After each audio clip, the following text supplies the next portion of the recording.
What exactly is yogurt? And how is it made? The word yogurt comes from the Turkish word yoğurmak, which means to thicken.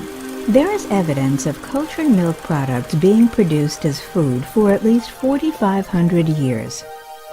According to legend, yogurt was discovered in the 12th century in Turkey, and it was Turkish immigrants that first brought yogurt to North America in the 1700s. In 1908, the biologist Professor Meichniikoff won the Nobel Prize for Medicine. He is best known for his work on the beneficial health effects through the ingestion of living bacteria known as live active cultures. He believed that regular consumption of yogurt was responsible for the unusually long lifespans of Bulgarian peasants.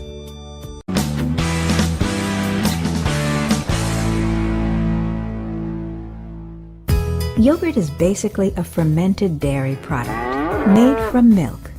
There are 3 types of yogurt based on their fat content before flavors are added. Full-fat yogurt, which is made from whole milk and has at least 2% milk fat. Low-fat yogurt, made from low-fat or part-skim milk and has between 1/2 and 2% milk fat. And non-fat yogurt, made from skim milk and contains less than 1/2% milk. Yogurt cultures are added to convert milk's natural sugars into lactic acid that transforms the fluid milk into a pudding custard-like yogurt. These friendly digestive tract bacteria are Lactobacillus bulgaricus and Streptococcus thermophilus. They give the yogurt the desired taste and texture performed on the milk prior to unloading. Technicians conduct quality checks for smell, visual appearance, and to verify that the temperature is not greater than 45 degrees Fahrenheit. They test acidity levels to determine the age of the milk, and they also look to see if antibiotics are present and if water has been added. After the milk has passed this initial quality testing, it is unloaded and pre-pasteurized. FDA pre-pasteurization requirements state that milk must be heated to a temperature of 161 degrees for 15 seconds. Pre-pasteurization kills undesirable bacteria by subjecting the milk to a high temperature for a short time. This is achieved with an HTST, which stands for a High Temperature Short Time Heat Exchanger, comprised of a series of stainless steel plates along which different stages of preheating, final heating, and cooling treatment take place. After the milk has been pre-pasteurized, it is spun in a centrifuge at over 4,000 revolutions per minute to separate the lighter cream from the heavier skim milk. Then, to increase milk solid levels in skim milk, evaporators are used to extract water. They create a vacuum that brings milk to a boil at a lower temperature. This prevents burning and promotes condensation for extraction. The extracted liquid is then referred to as cow water. Prior to batching, the tested, pre-pasteurized, and separated milk is pumped into holding silos that are maintained at a temperature of approximately 40 degrees Fahrenheit until the milk is needed for the batching process. In the batching process, specific types of milk are mixed with dry ingredients according to predefined recipes for each final product.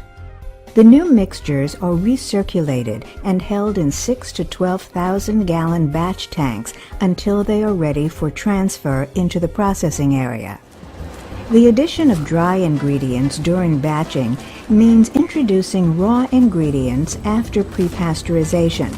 So, before it can go to the processing stage, batched milk must be pasteurized again through HTST heat treatment.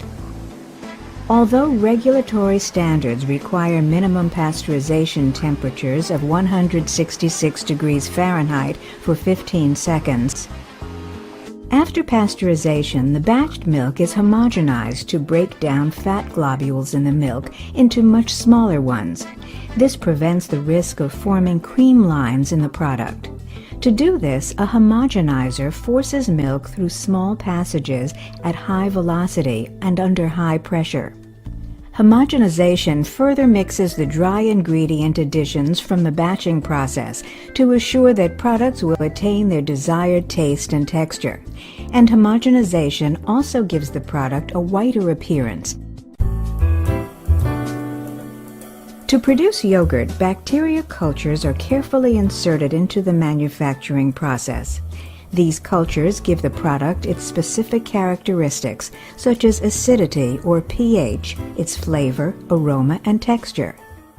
Cultures are useful microorganisms, each one of them carrying out a different function in the product. After inoculation of the product with cultures, the fermentation process begins under carefully controlled conditions. The temperature of the milk must be over 100 degrees Fahrenheit, the optimum temperature for fermentation. As the cultures multiply, they feed on the lactose and generate lactic acid. This creates a drop in pH, which is a measure of acidity. As the pH drops, the casein proteins in the milk begin to coagulate. This coagulation thickens and develops the texture of the yogurt. Simultaneously, the culture strains for flavor development multiply and produce the characteristics for taste and aroma.